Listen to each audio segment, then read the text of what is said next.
Good afternoon, and thank you for joining our news broadcast from Davis Hall. My name is Doug Seipel. And I'm Gabby Shinosi, bringing you stories relevant to IUP and the Indiana community. Today, we will share stories about the anticipation for the IUP 150-year celebration and a new art exhibit in downtown Indiana. We will also have a story about the IUP esports team. But first, we begin with stories close to us.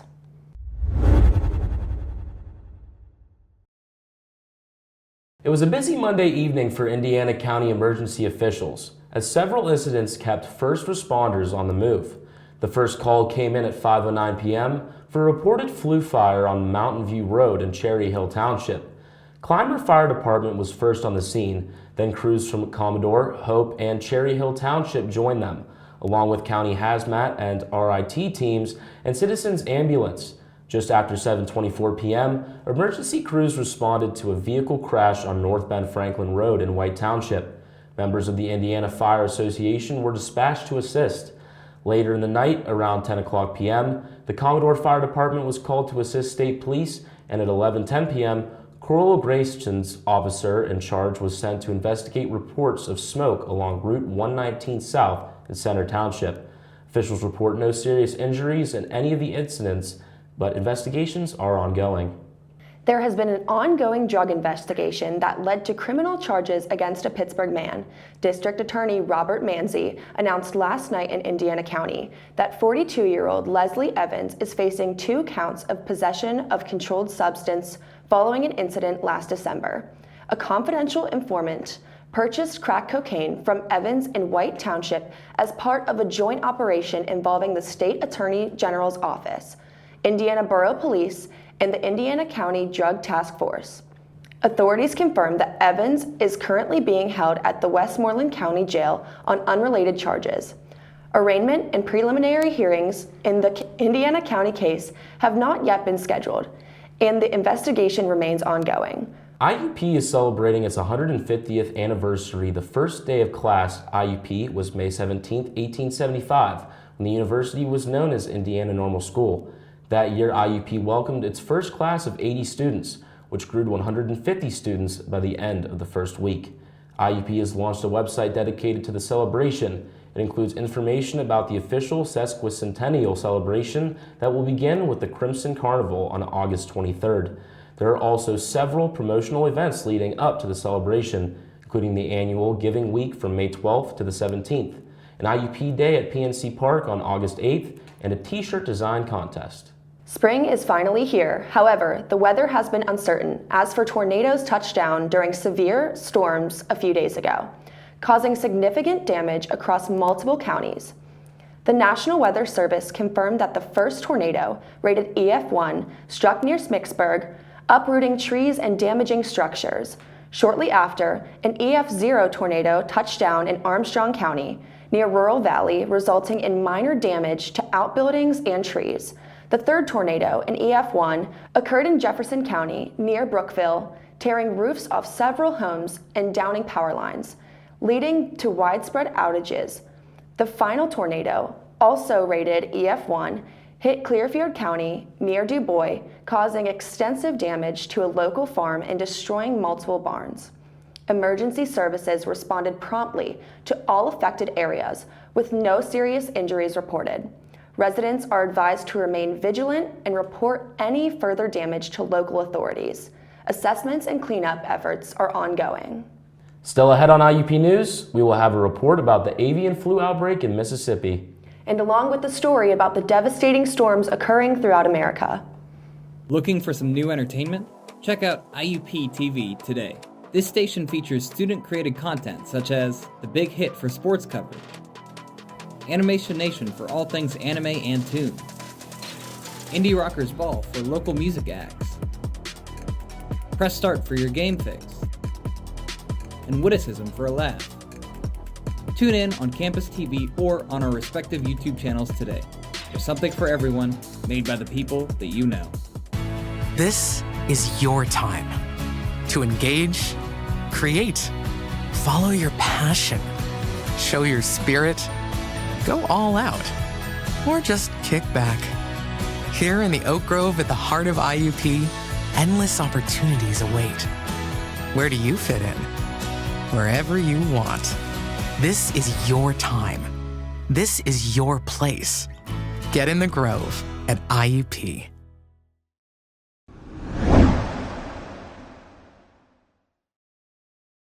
The United States has reported its first outbreak of the deadly H7N9 bird flu virus on a poultry farm since 2017. This strain is also known as the avian flu. The outbreak was confirmed on a farm in Noxubee, Mississippi, where nearly 48,000 commercial broiler feeder chickens were affected. The World Health Organization says the virus was detected on March 13th, raising fresh concerns as the country already battles another bird flu strain, H5N1. The strain has infected humans and driven egg prices to record highs. Globally, the avian flu virus is known for its high fatality rate in humans, killing nearly 40% of those infected since it first emerged in China in 2013. However, the WHO reports that both strains have not shown easy human-to-human transmission. The spread of avian flu has devastated poultry farms worldwide, disrupted food supplies, and triggered fears of a potential new pandemic as the virus appears in mammals, including dairy cows in the U.S. While we experienced a tornado a few days ago, different parts of the country experienced deadly storms. Storms swept through the Midwest and South, leaving a trail of destruction and claiming at least 42 lives across multiple states. Nearly 1,500 storm reports were recorded from Friday to Sunday, including dust storms, wildfires, heavy rains, and tornadoes that drenched parts of the Northeast. Tragedy struck in North Carolina, where two young boys, ages 11 and 13, were killed when a tree crashed through their family's trailer in Transylvania County early Sunday. 3 other family members survived. North Carolina Governor Josh Stein expressed his heartbreak over the loss. According to reports, 12 deaths were in Missouri, 8 in Kansas, 6 in Mississippi, 4 in Oklahoma, 4 in Texas, 3 in each Alabama and Arkansas, and 2 in North Carolina. A powerful tornado outbreak hit 7 states, including Illinois, Indiana, Missouri, Arkansas, Mississippi, Alabama, and Louisiana, uprooting trees, destroying homes and businesses, and knocking out power lines. Pennsylvania was also hit by the tornado, however, no damage has been reported. When we come back, we will have international news. Please stay tuned. We all have a story. It's telling those stories that matter. That's why IUP's communications program airs its own news bulletin on Iup TV and 90.1 WIUP FM with the people you know telling the stories. Here, there are new aspiring journalists ready to start their career strong. Even if news isn't your goal, there is a place here for everyone. This is IUP News, with stories relevant to IUP and the Indiana community.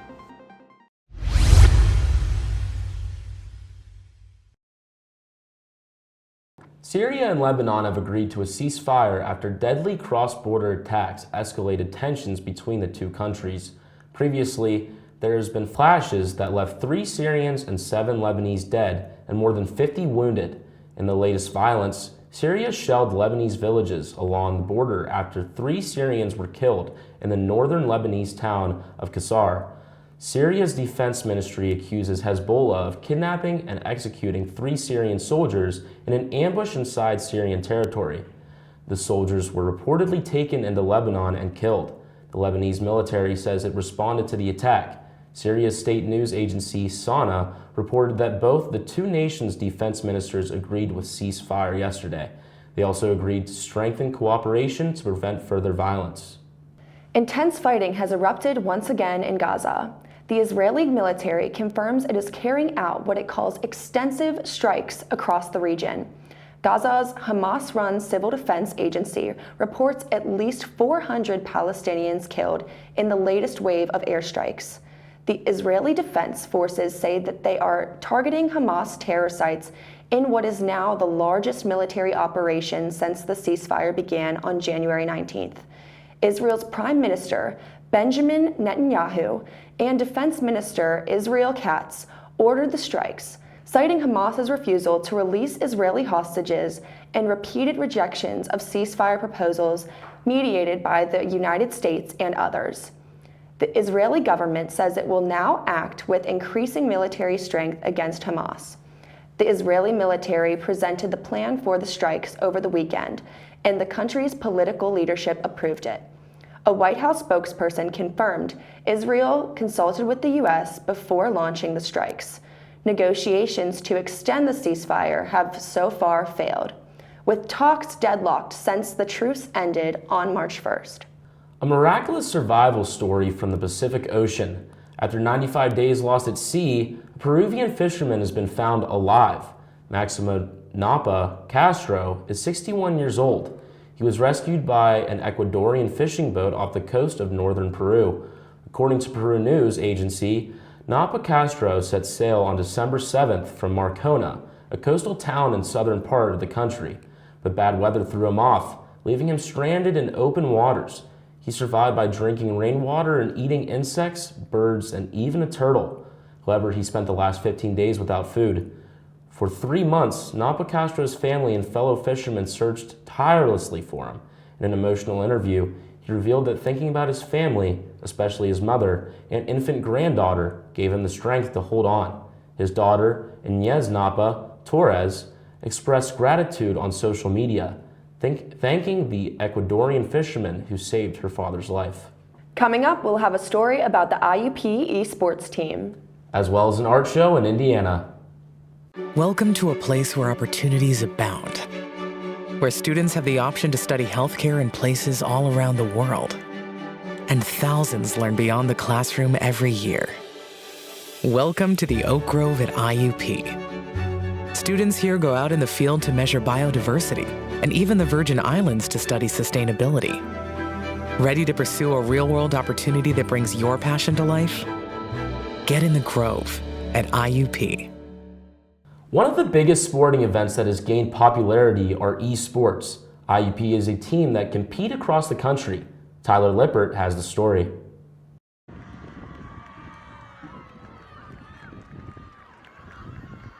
Sports has always been a big part of college life, with packed stadiums and passionate fans. But now, a new kind of competition is gaining momentum: esports. I don't have bubble. Not yet. You're good, I'm looking for you. Okay. I snared one behind truck. Kill! Go. Big nades! Knock two! Push it! Go! Slide down! I'm down. Woo! While traditional sports like football and baseball Kessler makes contact. That gets down as well. And IUP's got the lead. have been college staples for decades, esports is changing how we view competition, teamwork, and even education. But are colleges treating esports the same as traditional athletics? I spoke with Tyler Federico, a former student and the Director of Information at the Hub, about the key differences, especially when it comes to scholarships. Recently, especially with the traction that esports has, a lot more schools are open to giving scholarship opportunities and even putting forth money to create spaces for esports teams to succeed. You look at a lot of Division I schools, they have a lot of teams and they offer up money, sometimes even full rides to these players that they can just come to college, they can focus on this game, they can focus on their school, they'll come through, and then they're also promoting the school through different means other than just athletics. A lot of the pro scenes, a lot of the players are really, really young, and while they do have that high level at that younger of an age, they're still eligible to play college as well. So not only did they find something that they're very passionate about, they'll continue after college, but they can take those skills and put them towards college as well, and it'll help them pay for it. Even though IUP doesn't currently offer esports scholarships, I asked Eric Crawford, president of the IUP Esports Club, for his thoughts. Okay, so my thoughts on scholarships here at IUP. We generally don't have nothing right now for esports. I know that we only started about 2 years ago-ish, but under my direction, I hope that, in my opinion, that we have a lot more to offer. There are a lot of other clubs and so just like a lot of other opportunities here for other groups and clubs and teams that we do not have. And I feel that we should be able to take the most advantage out of that, especially because we have results. Especially like with our Apex team making grand finals this weekend. They placed 13th nationally. I feel that they deserve a lot more recognition, a little bit more reward for all the strides they put out here to display and show everybody else what IUP is. So I hope that under my direction that we can get back to the core values of esports, competitive play, working together, becoming a team, and also that becoming a family. So that's what I plan to do. As esports continues to grow, students and clubs like IUP's Esports Club are pushing for more recognition and support. While traditional sports have been a long-time university staple, esports is proving it's more than just a game. It's a competitive and community-driven experience. This has been Tyler Lippert for IUP News. Around Indiana, high school students are going to have an art show soon. This art show will take place in the Artist Hand Gallery on Philadelphia Street. Hayden has the story. Art students at Indiana High School have set up a senior art show. The show will be on display at the Artist Hand until March 22nd. The exhibit contains artwork from current seniors' entire high school career. Each piece has anywhere from 20 to 40 hours put into it. Some students even entered projects done outside of school. Countless hours of preparation went into preparing the art show. Here with us is IHS art teacher Beth Porter to elaborate on the behind-the-scenes process. I would say the most stressful part of the senior art show is all the moving pieces. It's 13 teenagers, all with different schedules, all in and out of the art room, mostly at different times of the day, and with limited communication because of how busy they are.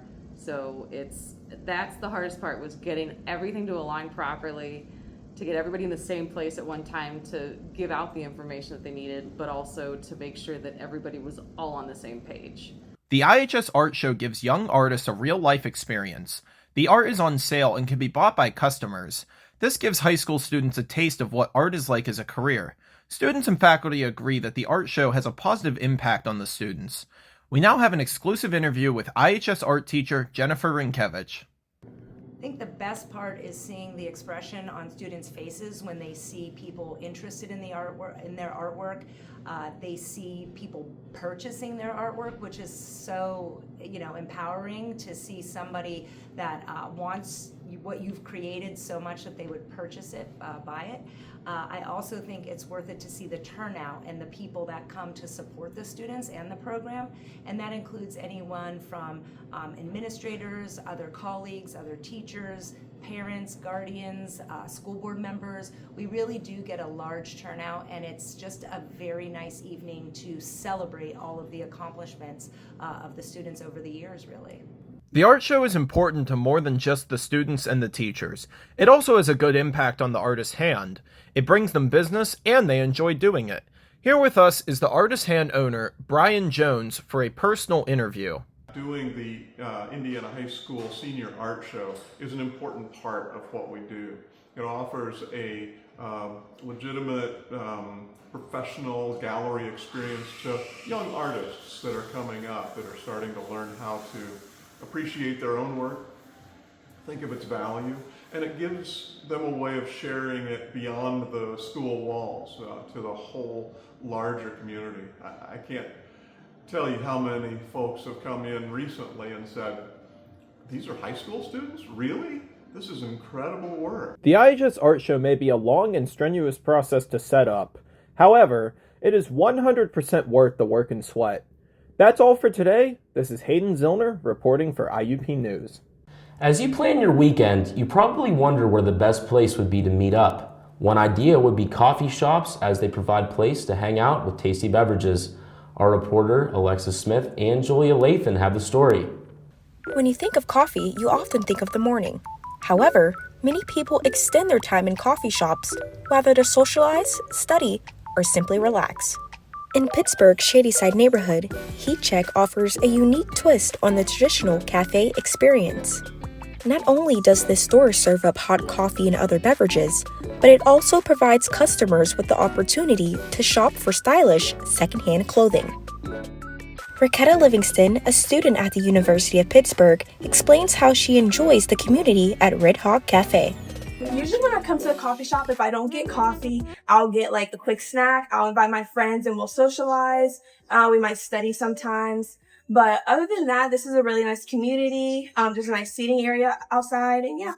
While Pittsburgh's small coffee shops are thriving, Mainstream chains like Starbucks remain a go-to option for many families and individuals. Whether picking up a cup to go, grabbing one from a Target location, or brewing their coffee at home with one of their signature cups, Starbucks provides a familiar and convenient experience. As you explore the coffee scene in Pittsburgh, it's interesting to see how the culture shifts when you travel to Rehoboth Beach, Delaware. Rise Up Coffee Roasters is a staple for both locals and tourists in the summer. With an outdoor seating area that comes in handy during warm weather, Rise Up uniquely features a full bar in addition to its coffee counter. Kyla Bayo, one of the managers at Rise Up, shares what it's like for the baristas working there rather than the customers. I think having a coffee shop right by the beach, brings in a lot of interesting people, a lot of nice people. Atmosphere here is very welcoming. That's why I came here in the first place. All the baristas here, I feel like, are cut from the same cloth, so we get along together. It makes working with them a lot easier.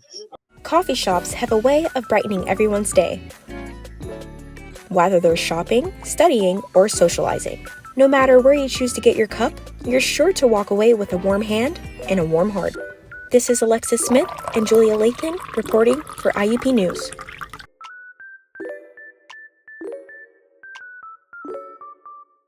Still ahead on IUP News, we'll have a sports report. We're all searching for opportunity, a challenge. Here, asking what if, what's possible is the mindset. Welcome to the Oak Grove at IUP, where big-time research opportunities are for the many, not just the few. And world-renowned professors ignite ambitions. Search here, and there's no telling how far you'll grow. Get in the Grove at IUP. We are back with IUP News with sports. Hi, Gabby. The IUP men and women track and field team is competing in the Air Fry Invitational here in Indiana on March 22nd. IUP men's baseball team has a doubleheader against Seton Hill University today. Meanwhile, IUP's softball team has a doubleheader against Gannon University on March 21st. IUP's men's golf team is competing in the Hagrid Memorial Invitational today. IUP's women's lacrosse team will match up against Wheeling University on March 19th. March Madness is here. With the first 4 games, both 11 and 16 seeds are set to match up today and tomorrow. The teams that will match up today are San Diego State against North Carolina and Alabama State against St. Francis, PA. The matchups for tomorrow are Mount St. Mary's against American and Texas against Xavier. In addition to that, the second half of the NBA season is here. Some games coming on today are the Atlanta Hawks against the Charlotte Hornets, Brooklyn Nets against Boston Celtics, Milwaukee Bucks against the Golden State Warriors, and the Cleveland Cavaliers against the Los Angeles Clippers. Finally, we have the Durham Tour of Zimbabwe, a cricket tournament where Zimbabwe A competes against Durham in a 3-day event lasting until March 20th.